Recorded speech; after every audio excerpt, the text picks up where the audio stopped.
ನೋಡಿ, ಏನು 21ನೇ ತಾರೀಕು ಸೋಮವಾರ ದಿನ ಬೈರಮಂಗಲದಲ್ಲಿ ರೈತರು ಸರ್ಕಾರದ ವಿರುದ್ಧ, ಅಂದರೆ ಸರ್ಕಾರದ ಭೂಸ್ವಾಧೀನ ನೀತಿಯ ವಿರುದ್ಧ ಚಳುವಳಿ ಘೋಷಣೆ ಮಾಡಿದ್ದಾರೆ, ಬಂದ್ಗೆ ಕರೆ ಕೊಟ್ಟಿದ್ದಾರೆ.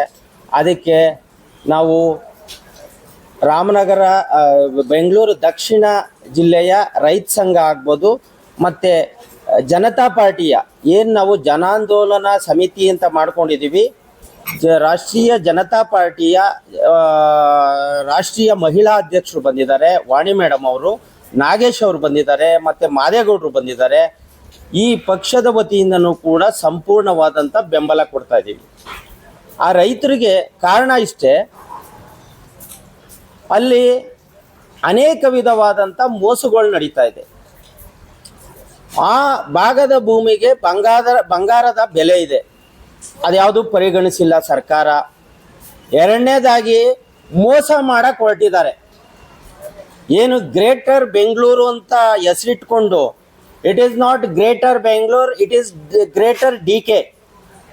ಅವರ ಹೆಸರಲ್ಲಿ ಏನು ಆ ಗ್ರೇಟರ್ ಬೆಂಗಳೂರು ಹೆಸರಲ್ಲಿ ನಡೀತಾ ಇದೆ, ಸಂಪೂರ್ಣವಾಗಿ ದಂಧೆ ಇದು. ಏನು 2,500ದಿಂದ 3,000 ಎಕರೆ ಸರ್ಕಾರಿ ಭೂಮಿ ಇದೆ, ಅಮೀಬಾ ರೀತಿ ಅದನ್ನು ಕಬಳಿಸಕ್ಕೆ ಹೊರಟೈತೆ. ಮತ್ತು ರೈತರು ಯಾರು ಅರ್ಜಿ ಹಾಕಿರಲಿಲ್ಲ, ಅದು ಹಿಂದೆನೇ ನೋಟಿಫಿಕೇಶನ್ ಆಗಿ ನೆನೆಗುದಿಗೆ ಬಿದ್ದಿತ್ತು. ಮತ್ತೆ ಅದಕ್ಕೆ ಮರುಜೀವ ಕೊಟ್ಟು ಅದನ್ನು ಸ್ವಾಧೀನ ಪಡಿಸಕ್ಕೆ ಹೋಗವ್ರೆ. ಈ ರೀತಿ ಅಮೀಬಾ ರೀತಿನಲ್ಲಿ ಬೆಂಗಳೂರು ಸುತ್ತಮುತ್ತ ಇರ್ತಕ್ಕಂಥ ಜಮೀನನ್ನು, ಸರ್ಕಾರಿ ಜಮೀನು ಒಳಗೊಂಡಂತೆ ನೀನು ಬೆಂಗಳೂರಿಗೆ ಹಾಕೋಬಿಟ್ರೆ ಬೆಳೆಯೋದಾದ್ರೂ ಏನು, ತಿನ್ನೋದಾದ್ರೂ ಏನು, ರೈತರ ಕತೆ ಏನಾಗಬೇಕು?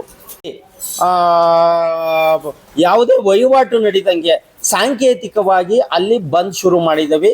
ಮುಂದಿನ ದಿನಗಳಲ್ಲಿ ಅದನ್ನು ಜಿಲ್ಲಾ ಮಟ್ಟಕ್ಕೆ ಮತ್ತು ರಾಜ್ಯ, ಏನು ಬೆಂಗಳೂರು ಕ್ಯಾಪಿಟಲ್ ಸಿಟಿನಲ್ಲಿ ಈ ಹೋರಾಟನ ಕೈಗೊಳ್ಕೊಳ್ಳೋಕ್ಕೆ ಎಲ್ಲ ತೀರ್ಮಾನಗಳನ್ನು ನಾವು ತಗೊಂಡಿದ್ದೀವಿ. ಅನಿವಾರ್ಯ ಪರಿಸ್ಥಿತಿ ಅಂದರೆ ಅದಕ್ಕೆ ಎಲ್ಲ ವ್ಯವಸ್ಥೆನ ಮಾಡಿಬಿಟ್ಟು ದೆನ್ ನೀವು ಅಕ್ವೈರ್ ಮಾಡೋಕ್ಕೆ ಹೋಗಬೇಕು. ನಮಗೇನು ಈಗ ಎಷ್ಟು ಜಮೀನು ಕಳ್ಕೊತಾನೆ ಆ ಕೃಷಿ ಉತ್ಕೃಷ್ಟವಾದಂಥ ಜಮೀನನ್ನು ನೀನು ರಿಅರೇಂಜ್ ಮಾಡಿಬಿಟ್ಟು ಮತ್ತು ಅವ್ರು ವಸತಿ ಕಳ್ಕೊತಾರೆ. ಪುನರ್ವಸತಿಗೆ ಏನು ರಿಅರೇಂಜ್ಮೆಂಟ್ ಮಾಡಿದ್ದೀರಿ, ಆಮೇಲೆ ಈ ಭೂಸ್ವಾಧೀನದ ಬಗ್ಗೆ ಚಿಂತನೆ ಮಾಡಬೇಕು. ಅಲ್ಲಿವರೆಗೂ ನೀವು ಈ ಭೂಸ್ವಾಧೀನನ ಕೈ ಬಿಡಬೇಕು.